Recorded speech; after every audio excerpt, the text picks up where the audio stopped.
And one man is dead after an officer-involved shooting. Last we heard from police, that man is at the Regional 1 Medical Center in critical condition. This 7-year-old girl has turned a tragic time in her life into something beautiful. Michael Mahan is only 11 years old. His parents say he runs away all the time, but he's never stayed away this long. And now, if you're one of the many who's expecting to come down here to the Horseshoe Casino's first full weekend, you can expect to wait in long lines. Now, earlier in the week, they were only allowing 5,000 people to come in at one time, but they say they're going to relax that rule. Now, I can tell you, this is not going to be the only place that's jumping this weekend. Now to a verdict in a case that caused national outrage. Well, a teen accused of stealing from his boss is given a choice. And I'm Shay. Check out this video of lightning electrifying the sky. Can we expect more storms today? I hope not, but Adam is standing by in our weather center with weather first. And one man is dead after an officer-involved shooting. It happened early Friday morning in Yalobusha County in North Mississippi. The sheriff says a deputy saw a man and woman speed away with a four-wheeler reported stolen in Water Valley. Now, the deputy followed them into a wooded area where the suspects exchanged gunfire with the deputy, and the male suspect died on the scene. The female was taken to a hospital in Memphis. The deputy was treated and released from a hospital. Now, authorities say the man and woman are both from Missouri. Now to a verdict in a case that caused national outrage. A police officer acquitted on all charges. My son loved this city, and this city killed my son. The aftermath of the shooting streamed by the man's girlfriend live on Facebook. You'll remember the video was so disturbing as Philando Castile lay dying. Well, back in custody, and now the first court appearance for two escaped inmates, thanks to the help of a Tennessee homeowner. Ricky Dubose and Donnie Rowe are both accused of killing two guards on a prison bus while making their escape in Georgia on Tuesday. Authorities say it's too early to tell when the inmates will be returned to Georgia. The city of Utica is under a boil water alert. Officials there say there is a major water leak which caused a little to no water pressure. Now, that affects about 500 customers. The city warning residents to boil their water until the health department has cleared the samples. And breaking news. 7 American soldiers are missing at sea, sailors, after a disaster on the water. Now, a massive merchant ship and a destroyer slammed into each other. Navy crew members have been working to pump water from flooded sections of the USS Fitzgerald so it will not sink. Now, the captain was airlifted to a U.S. Naval hospital in stable condition. At least 2 other crew members suffered cuts and bruises and were evacuated. Now, the Japanese Coast Guard says none of the crew of this container ship was reported injured.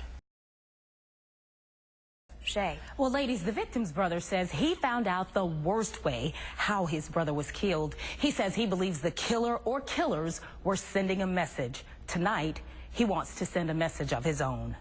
It's hard to live with a person and see them every day, and then they walk away, and then next thing you know, someone tell you that something had happened. Johnny Ford, the brother of 30-year-old Jeremy Jerome Jackson, who was found beheaded Saturday morning, says he was sent a text of his brother's severed head to identify him Saturday by another brother. He was devastated by what he saw. Then they sent me the picture.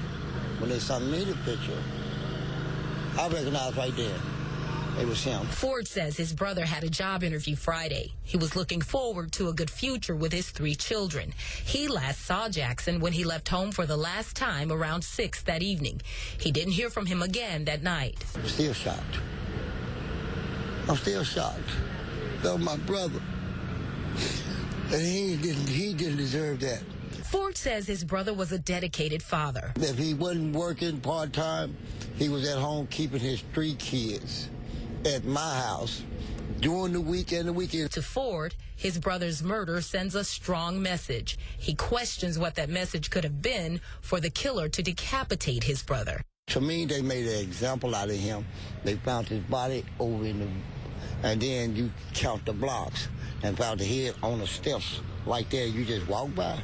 They put him on display. Now he's sending a message to the person or people responsible. Repent.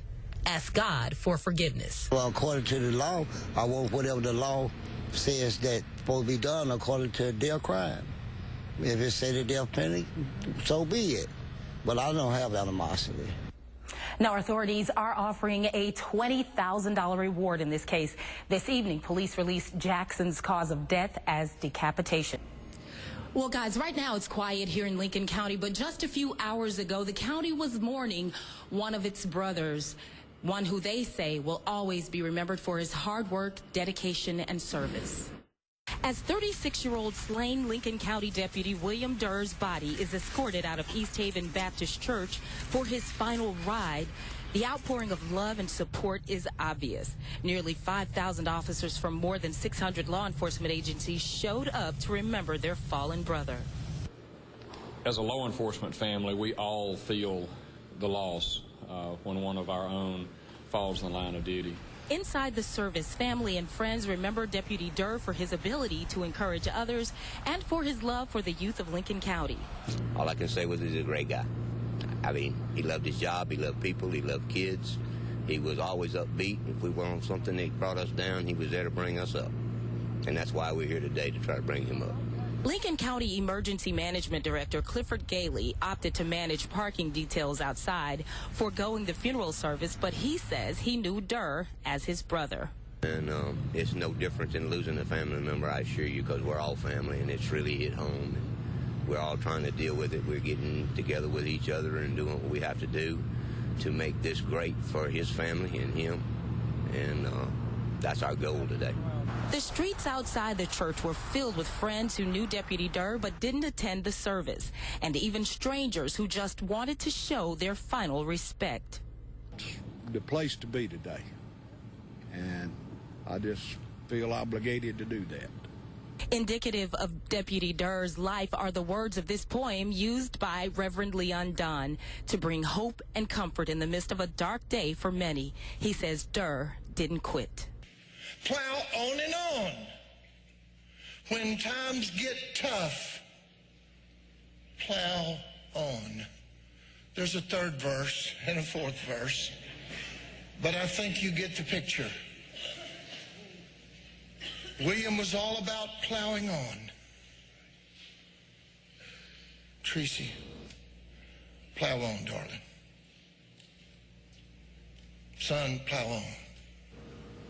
Now, I'm outside the Lincoln County Sheriff's Office where supporters have made this beautiful makeshift memorial with teddy bears, flowers, and flags, as well as crosses to remember Deputy Durr. Well, this memorial will likely remain. In Lincoln County, Shay Harris, 16 WAPT News.